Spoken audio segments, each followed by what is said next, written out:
I don't think at all that immigrants take jobs away from native people.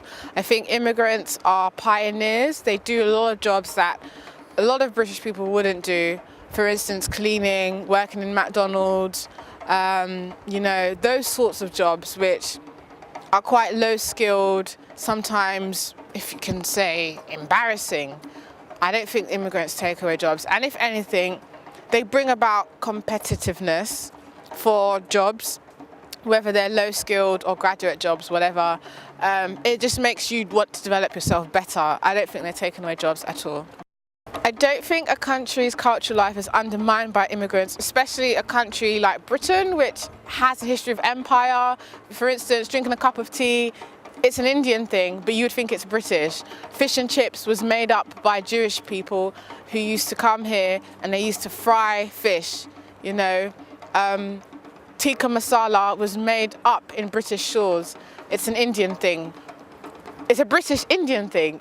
It's just, this culture is so complex, and I think that as long as you preserve your traditions, everything's fine. But if you erode them for whatever reason, then that's a bad thing. But every society should preserve their good traditions. So no, I don't think it threatens culture in Britain.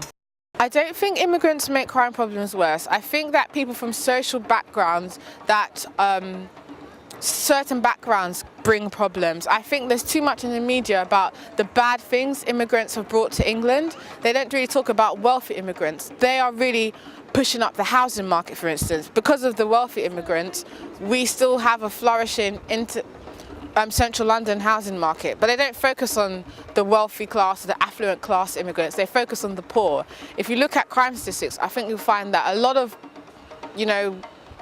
poorer British-born people are causing crime as well. So I think the media just puts a biased representation of immigrants.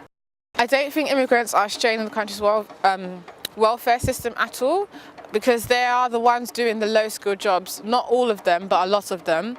I think that because of Britain's complex past, they kind of owe it to some of the countries that the immigrants are coming from, to a lot of these countries that people are fleeing from are messed up, partly because of capitalism, partly because of colonization. So I think it's a complex relationship. I don't think they're a strain. I think anyone who isn't serious about life is a strain on the economic system. Doesn't matter who you are, where you're from.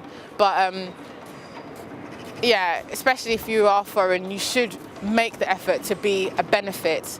But anyone can be a strain on the economy, and a person is a person, We shouldn't discriminate because of your background.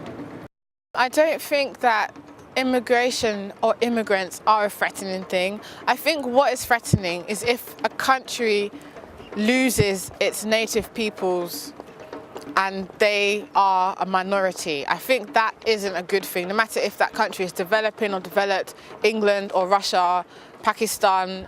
I think a country should predominantly be full of the people that are natively born to that place.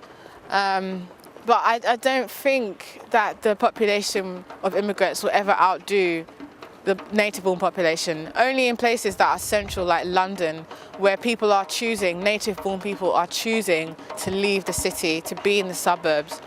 I just don't like that word threatening. It's like they're dangerous, and I don't think it's a fair word, if you like, to use.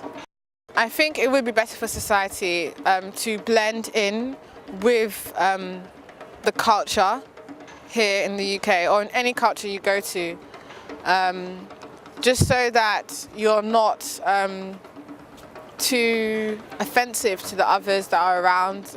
Some cultures and customs are offensive to others.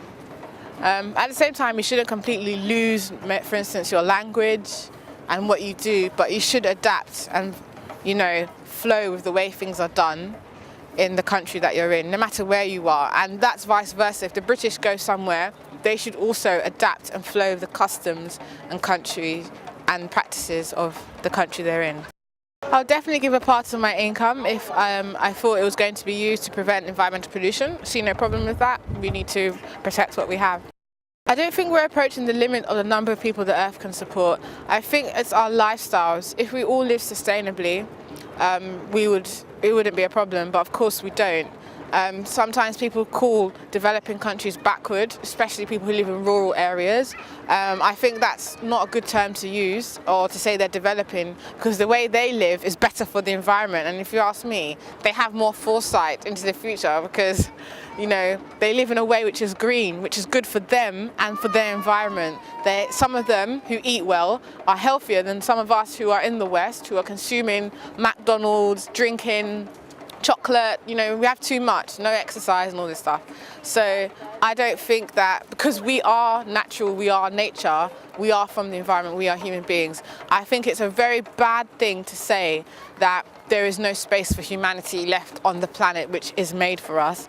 But I think the way we are living needs to change if the population will continue to rise, which it is. I don't think when humans interfere with nature, it produces disastrous consequences. The only thing that I can really think of, which I really think is wrong, is what we're doing with our food at the moment, like genetically modified food, how we make, say, perfumes without the real essences or oils, but we just manufacture them chemically. I think that's bad, and that isn't good for us as human beings and for the environment. So sometimes, but not all the time. For instance, if you have a car accident and you need reconstructive plastic surgery, we could leave you to heal and get better, but reconstructive surgery enables you to continue with your life with greater comfort. So I don't think it's always bad, but I think there are cases when it is bad, when we interfere.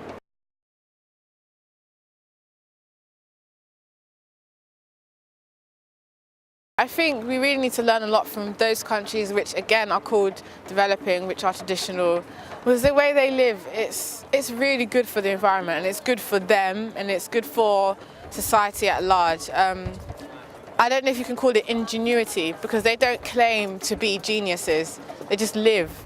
So I think actually if we become a bit more simple, which is the opposite of ingenuity, we would probably do better.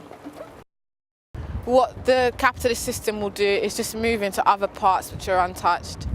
Unless the capitalists decide they're tired of capitalism, they are the ones who sort of determine how natural resources are used. It's just up to what capitalism wants to do. If it says we're protecting the environment, then fine. If it says no, we're expanding, then I think we will destroy what we have.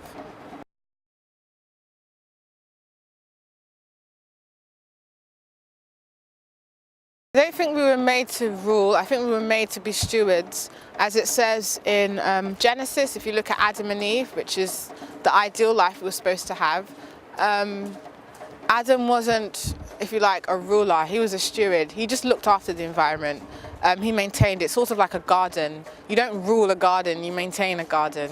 And I think when we lose that concern and sense of responsibility, that's when it becomes chaos. Whether or not the garden's been maintained or been destroyed, it can become, if you like, chaotic if it's left unattended. So we're supposed to be custodians and stewards, not in sort of a demeaning way, like we are, on top of environment, of nature, and nature's below us. Not like that, but in a sort of, you're just tending to, the environment that's around you. Yeah, I do think we're heading towards an ecological catastrophe. Because of my fave, I'm not like, it's terrible. Because actually this has been predicted in scriptures. It says in Matthew that in the last days that there'll be more earthquakes, volcanoes, wars. We're moving towards something, and this is written down. And I'm not saying it will happen in our time. I don't know when it will happen, but it does seem like we are aware of what we're doing, but we're not stopping it anyway.